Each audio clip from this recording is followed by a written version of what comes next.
Welcome, friends.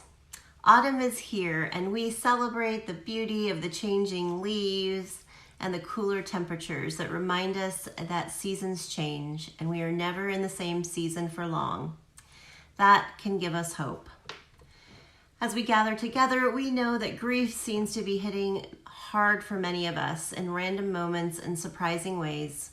It's been months of death and trauma and vulnerability and loss and fear, wildfires, protests, and now the elections.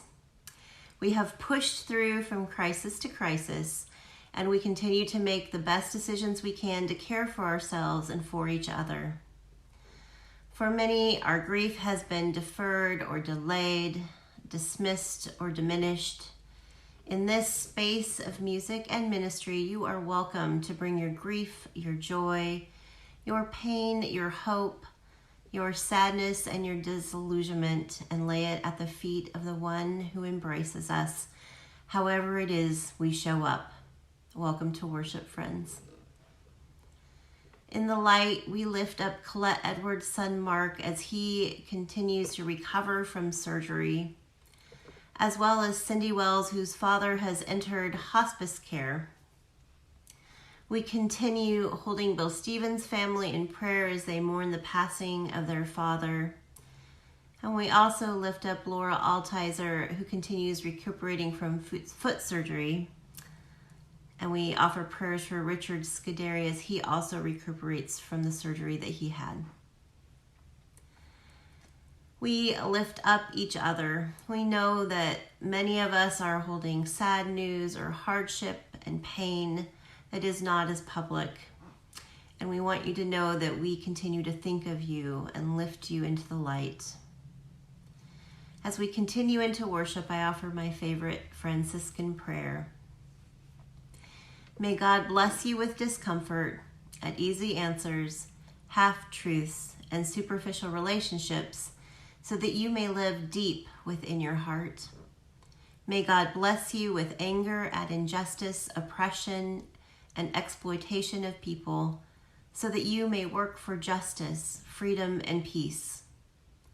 May God bless you with tears to shed for those who suffer pain, rejection, hunger, and war, so that you may reach out to comfort them and to turn their pain to joy.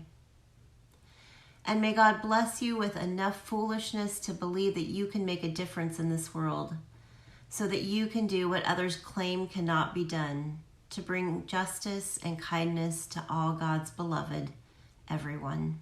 Amen.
Friends, join me in prayer as we move into worship this morning, and I bring you the reading as well as a prepared message. Dear Lord, open my lips so that my mouth may proclaim your praise, and may we sing of your glory, and may we have faith in your presence within our lives each and every moment. Amen. The reading this morning comes from Jim Teeters, who writes for Barclay Press. He's a poet. Be who you are. Be still. The wind blows, passes away. The rain comes and goes. This is the nature of heaven and earth. So how can mere humans create anything enduring? Wonder and danger exist, are reality. If fully accepted, we can live fully. Only if we become one with heaven and earth can we find our true being. It's such a beautiful poem because this is a time where we see the beautiful summer abundance coming in farmers markets. We see the summer fruits and vegetables passing away. We see the wind coming, and even the autumn leaves and their changing colors sometimes are blown away a little more quickly than we'd like to see. But in their beauty, dancing in the air and along the streets, a feast for the eyes. And autumn here in the Piedmont is quite wonderful. The breezes are fresh and the light extraordinary. From our mountains to the ocean, there are wonders large and small, and the joy to be experienced available in each moment. And this is the season of autumn harvest, a time to reap what we have sown. And we've eaten the fruits of summer abundance, and now the last of the harvest is coming in. It's such a gorgeous time of the year and the gorgeous time in the cycle of life. Here, we are celebrating our pandemonium for pandemic time stewardship campaign. And we hope that you continue to pledge to our ability to serve this meeting and to keep the building going and to keep all our ministries going. In the days before we had massive grocery stores, we knew we needed to preserve our foods so that we had the nourishment to last the winter. And the pandemic has been a sort of extended winter from March right through summer, through now, and it's been a long pandemic winter apart from one another. And I know we very much want to come back together for in-person worship, but the COVID-19 spread remains troubling, and we love each other enough, so much actually, that we elect to maintain our safety precautions. We long for the three-dimensional encounter with one another, for the shared singing and shared laughter and hugs, for just seeing each other. We've benefited from the gifts that each and every one of you has shared with Meeting during this time. Our committees continue to work, and we've been engaged with the rhythm of life here at Meeting. And we have the gift of each of you being you, and we recognize that each of you is a precious being. And did you know that this is the case, that your true being, your true self, is a most precious gift, whether in person or by Zoom, or as some friends say, the dreaded virtual worship. Each of us is walking this earth with a unique set of inborn gifts, and we continuously cultivate the gifts of the heart and mind, senses, and spirit. We each have the longing to offer our gifts to the world. Sarah Beth has just offered a 4-week course through our North Carolina Fellowship of Friends, NCFF, it's been a workshop organized around how we offer our gifts. And when we offer our gifts, it's for the healing and transformation of the world in partnership with the one who made us, in partnership with the Holy. Your generosity in sharing your gifts of self with our meeting will see us through to the end of this pandemic. I am sure of this. And we need each and every one of you. We need your light. Our light is universal in its seed form. That's our nature. To be in union with the risen Christ is a choice made moment by moment. It rests within us, but isn't realized, isn't cultivated unless we choose that. So this means being inwardly awake. This means choosing to invite a dialogue with Jesus, a conversation with Jesus, a walk with Jesus. It means we cooperate with grace. Perhaps it means saying no to basic instincts, desires, core issues, things that are primitive. It's all a choice. And truly, we reap what we sow. And if we sow seeds of grace, we reap a harvest of love, love beyond our usual human reactions. This is a spiritual journey leading more deeply into an internal dwelling of perfect love. And it's a deeply Christian Quaker life. And certainly we know we're living in difficult times with civil unrest, with the demand for real equality, with a concern for the future of our rule of law. Difficult times. Now, we read that George Fox began his spiritual journey looking for Christ. He was personally distressed to the point of a deep, deep depression, noting the ocean of darkness. Bill Hass referred to that famous quote in his message to us 2 weeks ago. Bill suggested that we collect our own threads of hope. In the reading last week, we heard friend Kate Davies offer that our central hope is that there is that of God in everyone, the inner light, the quiet, still voice, the experience of the great mystery. Intrinsic hope says yes to whatever happens, even the hard news. And furthermore, I would offer that intrinsic hope also gives us the strength to say no to wrong actions. We have the capability to tap into the inner light and to make use of this source in our lives. When Fox found intrinsic hope, he found it right there, right within his own being. Fox's heart did leap for joy, and we have our own stories of our hearts leaping. Perhaps after struggling with our loved ones or friends, we find a new path, one we had not imagined possible. Perhaps it's been with connecting with someone new, someone we'd never met before. Sometimes it's witnessing a small act of kindness, a generosity, or an action that occurs from a place of courage, coming to the aid of someone who's being treated poorly. In times like these, we find something greater than ourselves gives us the impetus to step into the moment and take the right action.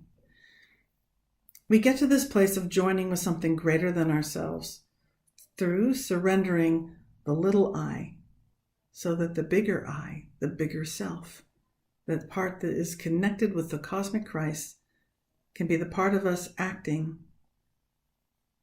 Now, that's not the ego-driven, self-centered little self. This is the bigger self. And how will we know the difference? One hallmark may be a quiet nudge, a flash of inspiration, or in my experience, a scary thing I'm not at all sure I can do. Speaking only for myself, I find the small self wants to run a story that's focused on, well, my story, my fears, my resentments, living in the past, living in the future. And the big self holds a story that's about, well, others, and invites me to see the truth of what's really going on in the moment, to sacrifice, to allow grace to support us while we do a hard thing. Sometimes it's even to stop doing things. Often the hallmarks are exemplified in our traditions as meek and merciful, pure of heart, real peacemakers. In short, it's what we've been hearing in the virtual children's program of the Beatitudes. The Beatitudes flow from a ground of God living within us. And when we're grounded in the fruits of the Spirit, the gifts that flourish within us, and from us to others, then this is the way we bring our intrinsic hope alive, very much alive, in the world today. Now, you may have noticed this week in the newsletter, the October newsletter, that our nominating committee has sent word that we're going forward with our annual process for ensuring your gifts are well discerned and matched to the needs that the meeting has defined. And perfect love can be expressed in so many ways. In our meeting, there are so many ways for you to share your love through hospitality, hosting, house and grounds, offering transportation, friendly visits, through peace and social justice.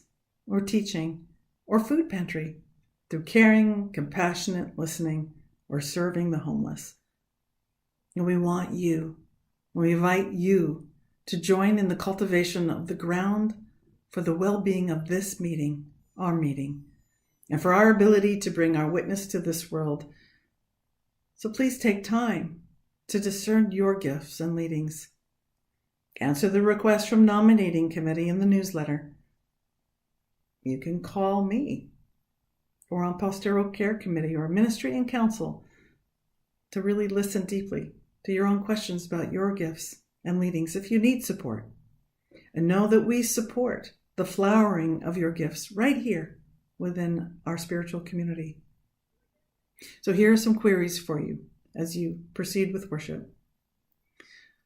What cultivation of our spiritual journey do we bring to our work within meeting? When, during the day or night, do we experience the truth of our being? And what work of the meeting calls to you this day?